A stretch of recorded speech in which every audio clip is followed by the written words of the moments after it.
Hi. Another question I got very recently I thought was kind of interesting and I would share it. And someone asked me, is it possible that turbulence can actually flip an airplane upside down? Specifically, could it flip a jetliner upside down? And my answer was, well, no, not exactly. And the physics proves this out. Basically, airplanes have, commercial airlines particularly, are flying very fast. They have their own inertia. They're flying through the air. And that turbulence you might get affects the entire air mass. In order for the airplane to just flip upside down, the only way that would be possible is if you had some massive concentrated burst of air or a force to just hit one part of the airplane, just hit one wing. That doesn't happen. The airplane flies through the entire air mass and it essentially stays in balance. The only way that would really happen if you just took off a wing or if a wing came off. Yes, if you had total lift on one side and no lift on the other, it would corkscrew and rotate. Absent that, that won't happen. People may be worried about that when they feel a gust of air and they get this big jolt. But for the most part, even the biggest jolts move the airplane vertically maybe 50 feet, maybe less than that. And that's really because of your manual flight controls and the automatic flight controls. More than likely, if you're flying at a cruise altitude, the autopilot's engaged.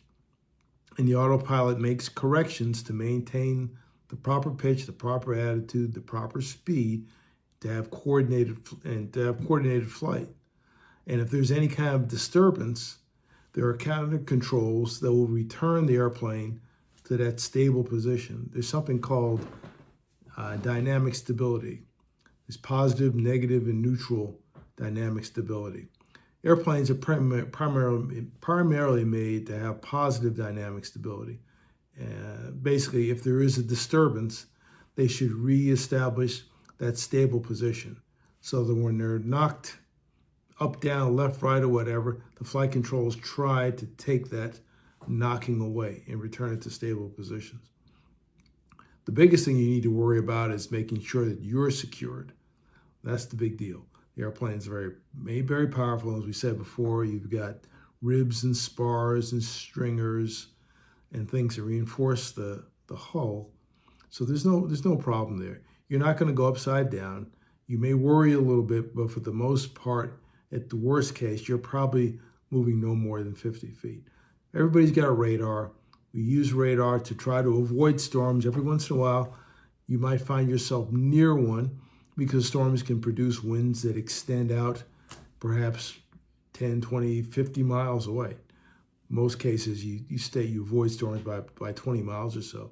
But sometimes the entire air mass is unstable. That's just the way it goes. But your flight controls, the yaw dampers that keep the airplane from yawing too much they work in concert with the ailerons and the other control surfaces to give you that stable flight. So no matter what axis the airplane is disturbed in, the system will try to make it reestablish its firm position and give you as best a ride as possible.